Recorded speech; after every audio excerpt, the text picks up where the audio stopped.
너희 권능 있는 자들아, 영광과 능력을 여호와께 돌리고 돌릴지어다. 여호와께 그의 이름에 합당한 영광을 돌리며 거룩한 옷을 입고 여호와께 예배할지어다. 아멘. 나는 전능하신 아버지 하나님 천지의 창조주를 믿습니다. 나는 그의 유일하신 아들 우리 주 예수 그리스도를 믿습니다.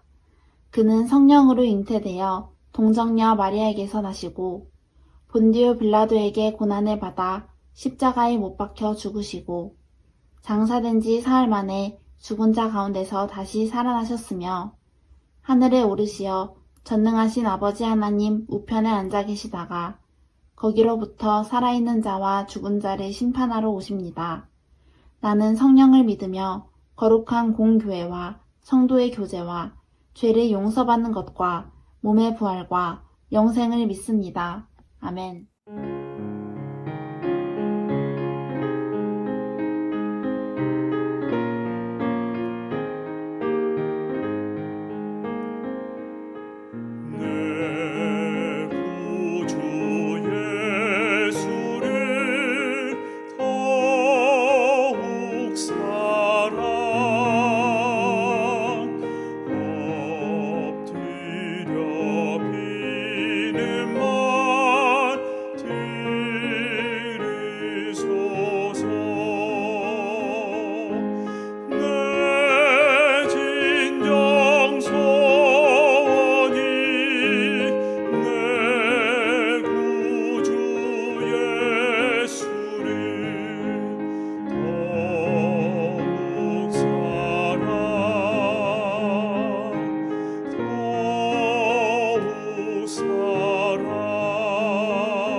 무리 중에 한 사람이 이르되 선생님 내 형을 명하여 유산을 나와 나누게 하소서 하니 이르시되 이 사람아 누가 나를 너희의 재판장이나 물건 나누는 자로 세웠느냐 하시고 그들에게 이르시되 삼가 모든 탐심을 물리치라 사람의 생명이 그 소유에 넉넉한 데 있지 아니하니라 하시고 또 비유로 그들에게 말하여 이르시되 한 부자가 그 밭에 소출이 풍성하매 심중에 생각하여 이르되 내가 곡식 쌓아둘 곳이 없으니 어찌할까 하고 또 이르되 내가 이렇게 하리라 내 곡간을 헐고 더 크게 짓고 내 모든 곡식과 물건을 거기 쌓아두리라 또 내가 내 영혼에게 이르되 영혼아 여러 해 쓸 물건을 많이 쌓아두었으니 평안히 쉬고 먹고 마시고 즐거워하자 하리라 하되 하나님은 이르시되 어리석은 자여 오늘 밤에 내 영혼을 도로 찾으리니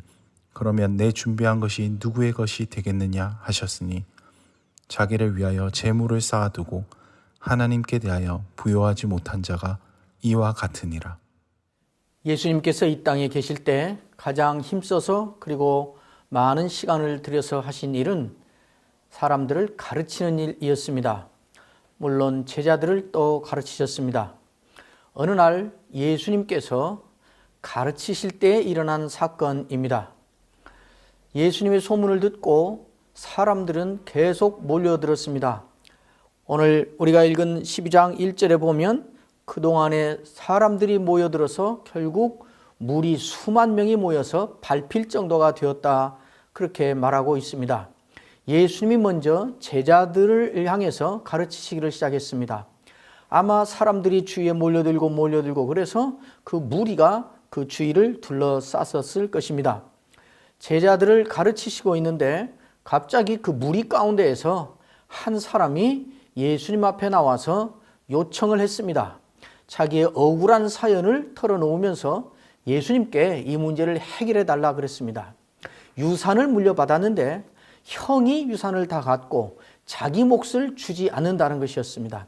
아마 형이 유산의 3분의 2를 갖고 3분의 1은 이 동생의 몫이었을 텐데 형이 다 차지하고 주지 않았던 것 같습니다. 그래서 이 동생이 예수님에게 와서 우리 형을 명령해서 나에게 내 몫을 주라고 좀 해주십시오. 이 억울한 사연을 해결해 주십시오 하고 예수님께 요청을 했습니다. 그러자 예수님께서 단 한마디로 그것을 거절해 버립니다. 말씀하시기를 이 사람아 누가 나를 너희의 재판장이나 물건 나누는 자로 세웠느냐. 그러니까 예수님은 그거 내 소관도 아니고 내 일도 아니고 내 상관이 없다, 나 관심 없다, 이렇게 말씀하신 것처럼 보입니다. 그러나 그 다음 말씀을 보면 예수님은 이 말을 거절해 버리고 이 말에 대하여 관심을 안 가진 것이 아니고 이 문제의 핵심이 형이 옳으냐 동생이 옳으냐, 형이 잘했냐 동생이 억울하냐, 이 문제가 아니고 이런 문제가 생긴 것의 근본적인 문제가 무엇인가를 다루는 대로 나아가십니다. 그러니까 이 동생의 요청을 거절하고 무관심한 것이 아니고 이런 일들이 일어나는 인간의 본질적인 문제가 무엇인가를 다루는 대로 나아가십니다. 그것은 탐심이라는 것입니다. 그래서 예수님은 형이 옳으냐 동생이 옳으냐, 형이 잘했냐 동생이 잘했냐, 이 문제가 아니고 바로 본질 문제를 말씀하십니다. 그게 우리가 읽은 15절 말씀이지요. 그들에게 이르시되 그럽니다. 예수님은 이 말을, 이 본질 문제를 다루면서 단순히 이 문제를 제기한 그 동생에게만이 아니라 여기에서 지금 이 말을 듣고 있고 이 광경을 목격해서 보고 있는 모든 사람들의 문제라고 예수님은 생각하신 것입니다. 그래서 그에게 말한 것이 아니고 지금 모여서 듣고 있는 제자들을 포함한 둘러싸이는 무리들, 그들에게 말씀을 하기 시작하는 것입니다. 말씀은 무엇인가? 삼가 모든 탐심을 물리치라. 사람의 생명이 그 소유에 넉넉한 데 있지 아니하니라. 결국 탐심의 문제라는 것입니다. 이 탐심에 대하여는 우리가 따로 기회를 내어서 성경이 말하는 이 탐심의 문제를 묵상할 기회가 나중에 있을 것입니다. 어쨌든 예수님은 너의 탐심을 버리라. 사람의 생명이 많이 가지고 있는가 적게 가지고 있는가, 소유가 넉넉한가, 여기에 달려있는 것이 아니다, 이렇게 말씀을 하시고 한 부자의 이야기를 시작하십니다. 많은 소유를 가졌지만은 그러나 인생을 헛살아버린 한 부자의 이야기입니다. 부자이니까 땅을 많이 가진 사람이었습니다. 어느 해에 특별히 다른 해와 달리 풍년이 들어서 소출을 많이 거두게 되었습니다. 이 부자가 소출이 많이 됐으니까, 수입이 많으니까 그 곡식을 다 거두고 또 여러 물건들도 바꾸면서 새로 구입하고 그랬습니다. 근데 고민이 생겼습니다. 이 거둔 곡식들을 둘 곳이 없는 것입니다. 심중에 이르기를 한 것 보니까 여러 날 깊은 고민을 했습니다. 고민의 핵심은 하나입니다. 이거 이렇게 많이 거두었는데, 금년에는 농사를 이렇게 잘 지어서 이렇게 많은 것을 거두었는데, 그래서 이제 물건도 새로 바꾸고 이것도 새로 사고 저것도 새로 사고 해서 많은 소유를 갖게 됐는데, 이걸 다 어디다 둔단 말인가? 이걸 어떻게 간직하고 어떻게 보관한다는 말인가? 이 고민을 깊이 한 것이 분명합니다. 그리고는 어느 날 묘수가 떠올랐습니다. 창고를 다 헐고 더 크고 더 많이 지어서 그곳에 넣어놓으면 될 거 아닌가. 그래서 이 사람은 공사판을 벌렸습니다. 이전 창고를 다 헐고 더 크게 더 많이 창고를 지어서 거기 다 물건과 곡식을 채워 넣었다. 본문에 그랬습니다. 창고에 다 집어넣었습니다. 그리고 이제 다 정리가 된 다음에 창고들을 다 돌아보고 있습니다. 1번 창고, 가득히 찼구나, 잘 됐다. 2번 창고, 여기도 가득 채웠구나, 잘 됐다. 5번 창고, 많구나, 잘 됐다. 15번 창고, 30번 창고, 창고를 다 둘러보았습니다. 가득 차 있습니다. 그것을 둘러보고 이 부자가 뒷짐을 지고 만면에 안면에 미소를 지으면서 말합니다. 내 영혼아, 이제 앞으로 여러 해 동안 나는 손가락 하나 까딱 하지 않아도, 비 한 방울 오지 않아도 걱정 없게 되었다. 그리고 이야기를 합니다. 내 영혼아, 이제 여러 해 쓸 물건을 쌓아두었으니 먹고 마시고 인생을 한번 즐겨보자꾸나. 그렇게 한 것입니다. 이 모습을, 이 소리를 하나님이 보셨습니다. 하나님이 들으셨습니다. 그리고 하나님이 말씀을 하십니다. 어리석은 자야, 어리석은 자야, 오늘 이 밤에, this very night, 오늘 이 밤에 내가 내 생명을 도로 찾으리니 너의 쌓아놓은 그것이 네 것이 되겠느냐. 그리고 그 사람 그 밤에 끝났습니다. 죽었습니다. 그 사람의 그것 네 것이 되었을까요? 네 것이 됐는지 우리는 알 수 없지만은, 그러나 확실히 아는 것 하나 있습니다. 그 사람 것 아니었습니다. 그 저녁 그 시간부터 그 사람 아무것도 그 사람의 것이 되지 않았습니다. 그 사람은 쌀 한 톨도 가지고 갈 수 없었기 때문입니다. 이 사람을 가리켜 어리석은 자여 하나님은 그러셨습니다. 여러분, 이 이야기는 떠돌아다니는 전설 가운데 어떤 이야기가 아닙니다. 옛날 교회사에다 돌던 어떤 이야기가 아닙니다. 소설책에 나오는 이야기가 아닙니다. 지어낸 이야기가 아닙니다. 어린이들 잠재울 때 침대 옆에서 읽어주던 동화가 아닙니다. 예수님이 이 땅에 계실 때 수만 명의 무리가 있는 자리에서 육성으로 하신 말씀입니다. 이 부자는 무엇이 어리석은 것일까요? 성경은 구약이나 신약이나 어리석다고 말할 때 그것은 무식하다는 말이 아닙니다. 성경이 누구를 가리켜 어리석다고 말할 때 그것은 악하다는 말입니다. 어리석은 것은 무식하거나 무지하다는 말이 아닙니다. 무식하다고 그 자리에서 죽이는 법이 어디가 있습니까? 성경이 어리석다 그러면 그것은 악하다는 말입니다. 고약지에서도 어리석은 자는 그 마음에 이르기를 하나님이 없다 하도다. 하나님이 없다고 하는 것은 무식한 것이 아니고 악한 것입니다. 그러니까 하나님이 없다고 하다가 그 인생을 살면 지옥 가는 것입니다. 무식해서 지옥 가는 게 아니라 악해서 그런 것입니다. 이 어리석은 자라고 하나님께 판정을 받은 이 부자의 어리석음이 무엇일까요? 무엇을 가지고 하나님은 이를 어리석다고 하신 것일까요? 최소한 세 가지 점에서 이 부자는 어리석습니다.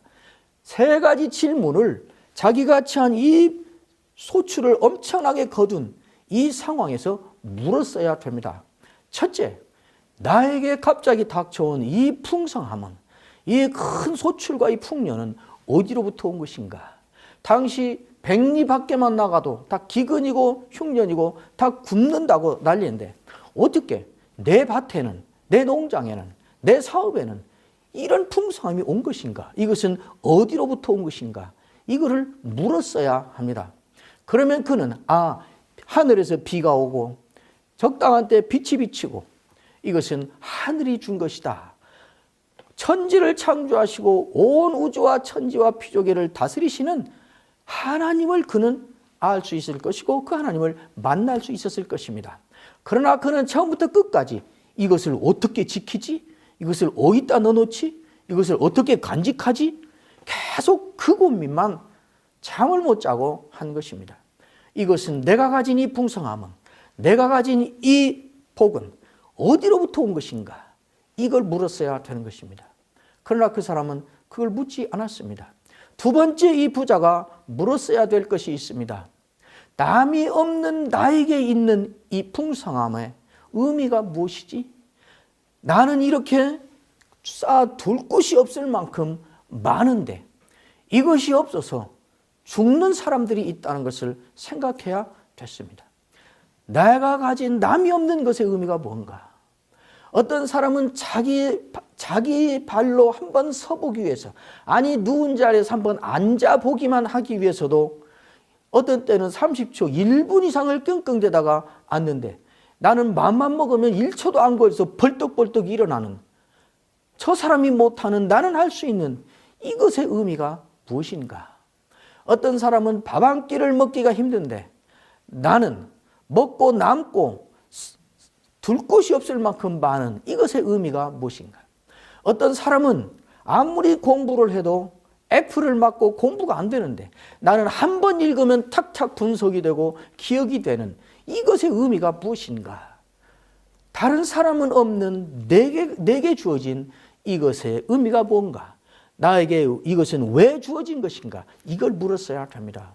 그러면 그 부자는 나 먹고 살 만큼 잘 놓고 둘 곳 없는 나머지는 이것 때문에 삶이 서럽고 고달픈, 이것 때문에 그만 살고 싶은 그 사람들을 먹여서 살리라는 거구나. 그 일에 갈 수 있었을 것입니다. 그러면 예수님의 사랑이 손길이 되어서 사람을 살리는 예수님의 모습이 되어서 여러 의미 있는 일들, 보람 있는 일들을 할 수 있었을 것입니다. 그는 그것을 묻지 않았습니다. 내 거 이거 어떻게 간직하지? 어떻게 지키지? 이것만 묻고 그렇게 한 것입니다. 만약 두 번째 질문을 물었더라면 그 사람은 공사판을 크게 다시 벌려서 창고 다 허물고 더 크고 더 많은 창고를 짓는 이 복잡한 일 하지 않아도 됐습니다. 이 부자가 어리석은 세 번째 것 있습니다.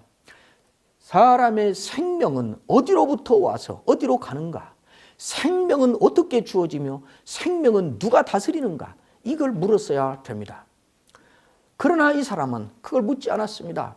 사람은 여러 해 먹을 것만 확보하고 여러 해 살 건강만 관리를 해서 확보해 놓으면 당연히 그만큼 사라지는 것인 줄 이 사람은 알았습니다. 그래서 여러 해 쓸 물건을 쌓아두었으니 이제 먹고 마시고 인생을 한번 즐겨보자꾸나. 이렇게 이야기를 한 것입니다. 사람의 생명은 소유의 넉넉함에 있지 않다. 예수님이 그래서 부자 이야기 처음에 그걸 말한 것입니다. 생명은 어디로부터 오는가? 생명의 주인은 누구인가? 생명의 주인을 그걸 물었더라. 그 질문을 했더라면 내가 아무리 재산이 많아도 내가 아무리 건강을 관리를 해도 그래서 내가 살 수 있는 만큼 사는 게 아니다. 생명의 주인은 따로 있다. 그래서 생명의 주인이신 생명의 주권자이신 하나님을 만날 수 있었을 것입니다. 그리고 하나님 앞에서 겸손해질 수 있었을 것입니다. 그러나 이 사람은 이 질문을 하지 않았습니다. 이 부자의 어리석음이 거기에 있습니다. 이 질문을 하지 않은 것은 단순히 무식한 것이 아니라 악한 것이었던 것입니다. 하나님이 주신 은혜를 받아서 부자가 됐으면서 하나님이 주신 은혜를 받은 자의 책임을 하나님의 이름으로 해야 되는 사람이면서 생명을 하나님께로부터 받아서 사는 사람, 은혜를 입고 오늘 또 하루를 사는 사람이면서 그거를 묻지 않고 거기에 관심을 갖지 않고 오직 나 내가 어떻게 하면 먹고 마시고 인생을 즐길 수 있는가? 내가 어떻게 하면 내 소유를 내 것으로 완벽하게 지키고 간직할 수 있는가? 이것만 물어본 것입니다. 하나님께서 어리석은 자여, 오늘 이 밤에, 본문에는 이것이 강조되어 있습니다. This very night, 오늘 이 밤에 내가 내 생명을 도로 찾으리니, 하나님이 도로 찾아간다고 그랬으니까 그것을 주신 분이 하나님이신 거 아니겠습니까? 그래서 그 사람 그게 죽었습니다. 이게 이 어리석은 부자의 문제였습니다. 이 예수님이 하신 비유 가운데에 등장하셔서 하나님이 등장인물로 하신 이 부자에 대해서 하신 말씀은 어리석은 자라는 것이었고, 이 비유를 다 마치면서 예수님이 하신 말씀은 그것이었습니다. 이 부자에 대해서 하신 말씀입니다. 자기에게 부요하고 하나님께 부요치 못한 자, 자기를 위하여 재물을 쌓아두고 하나님께 대하여 부요치 못한 자가 이와 같으니라. 이 부자를 놓고 하나님은 어리석은 자라 그랬고, 예수님은 이 어리석은 자는 왜 어리석은 자인가 하는 것을 말한 것입니다. 하나님께 부요치 못한 자가 이와 같다. 하나님께 부요치 못하단 말이 무슨 말일까요? 예수님은 이 비유의 핵심 주제를 하나님께 부요치 못한 자가 이렇게 어리석은 자라 이렇게 말씀하신 것인데, 이 하나님께 부요치 못한 사람이란 말은 많은 사람들이 오해해 오고 있습니다. 하나님께 헌금을 많이 드리고 하나님께 많은 것을 바쳐서 하나님이 부요하게 해드려야 되는데, 헌금을 안 하고 하나님께 안 드리고 하나님께 바치는 것이 없어가지고 하나님을 가난하게 만드는 것처럼, 그래서 하나님이 부요치 못한 것처럼 이렇게 이해하곤 하는데, 그래서 재물을 열심히 하나님께 드려야 된다, 재물을 열심히 헌금해야 된다, 그 말 아닙니다. 하나님께 대하여 부요치 못하다, 이 사람은, 그 말은 이 사람이 가난하다는 말입니다. 우리가 어떤 재주로도 하나님을 부요하게 하거나 하나님을 가난하게 할 수 없습니다. 하나님은 우리의 도움 같은 것 전혀 필요하지 않습니다. 하나님께 대하여라는 말 때문에 그러는데, 이것은 정확하게 말하면 하나님과의 관계에 있어서 부요치 못하다, 그 말입니다. 그러니까 결국 이 사람이 가난하다, 그 말입니다. 무엇이 가난한가? 하나님이 가난하다, 그 말입니다. 하나님이 가난하다는 말이 무슨 말일까요? 하나님이 그에게서는 없다, 그 말입니다. 돈이 없는 사람을 너는 돈이 부요치 못하다 그러지 않습니까? 지식이 없는 사람은 너는 지식이 가난하다 그러지 않습니까? 너는 하나님이 가난하다, 너는 하나님이 부요하지 않다, 그 말은 그가 하는 말이나 생각이나 행동이나 처신이나 어디를 보아도 하나님이 드러나지 않는다는 것입니다. 생각을 해도 언제나 자기 말만 하니까 하나님은 없고, 말을 해도 거기에서 하나님의 흔적을 볼 수가 없고, 판단을 할 때도 늘 하나님은 어디에도 드러나지 않고, 처신을 하고 사는데도 하나님은 드러나지 않아서 돈은 이렇게 많고 소유는 이렇게 넘쳐나는데 어디에도 돈만 많은 사람이지, 지식만 많은 사람이지, 건강만 부자인 사람이지, 어느 구석에서도 아, 하나님이구나, 아, 저 사람은 하나님 때문에 그러는구나, 아, 저 사람은 저렇게 돈을 쓰는데 하나님의 사랑을 전하기 위해서 쓴다는 거구나, 아, 저 사람은 이번에 이 일 하는데 안 하기로 했다는데 그것은 하나님이 좋아하지 않기 때문에 안 한다고 그러는구나, 아, 저 사람은 이번에 여기 갑시다 하고 앞장서서 헌신하는데 예수님의 사랑을 드러내야 되니까 우리가 수고롭지만 합시다, 아, 예수님 때문에 그러는 것이구나. 그 사람이 하는 말과 생각과 판단과 행동과 처신 가운데 어디에선가 하나님이 자꾸 드러나면 하나님이 부자인 사람이지요. 그런데 어디에도 하나님이 나타나지 않는다, 그 말입니다. 그러니까 이 사람은 돈은 많고 재산도 많고 물건도 새로 사서 많고 건강하기도 하고 여러 해 동안 살 능력도 있고 다 부자인데 한 가지, 하나님이 가난한 것입니다. 하나님이 어디에도 나타나지 않는 것입니다. 그 대신 탐심에 가득 차서 무언가 자기와 관련된 것에만 집중하지, 그것을 왜 하는가 보면 자기의 평안을 위해서, 그것을 왜 그런 생각을 하는가? 그러면 자기가 그게 좋으니까. 왜 그리 가는가? 자기가 가고 싶어서. 다 이렇게 되어 있지. 하나님이 가라 하셔. 하나님이 이거 하라 하는 거 좋아하셔. 이거 하나님이 내게 주셨어. 이거 하나님이 주신 거니까 나도 나눠줘야 돼. 어디에도 하나님이 나타나지 않는다 이 말입니다. 예수님이 이 비유를 하신 의도는 그러므로 분명합니다. 하나님께 대하여 부요치 못한 자가 이와 같다. 너희는 하나님이 부요한 자가 되라. 하나님이 부요한 자가 되라. 하나님이 없이 사는 사람은 이런 어리석은 자다. 이 어리석은 자는 단순히 무식한 자가 아니라 악한 자이다. 이 삶을 살지 마라. 형의 재산을 찾아올 건가 말 건가, 억울한 내 권리를 어떻게 찾아올 건가, 이것보다 더 중요한 것은 네 안을 하나님으로 채우는 것이다. 하나님께 부자가 되는 것이다. 여러분, 우리가 다 하나님이 부자인 사람, 어디에서나 나를 만나는 사람은 나에게서, 내 말에서, 행동에서, 판단에서, 기준에서, 처신에서 하나님의 흔적을 나로부터 볼 수 있는 사람, 그런 사람으로 우리가 살아야 되는 것입니다. 저의 늘 기도는 그것입니다.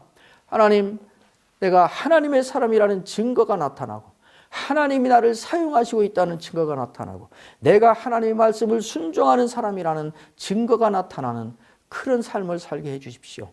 우리 모두가 재산에는, 돈에는, 지식에는 좀 가난할지라도 하나님에 대해서는 넘쳐나는, 하나님이 부요한 사람으로 살 수 있다면 그것이 우리의 가장 큰 은혜요 행복일 것입니다. 이러한 사람으로, 이러한 신자로, 이러한 교회로 일생을 살게 되는 복을 누리시기를 주의 이름으로 축원합니다.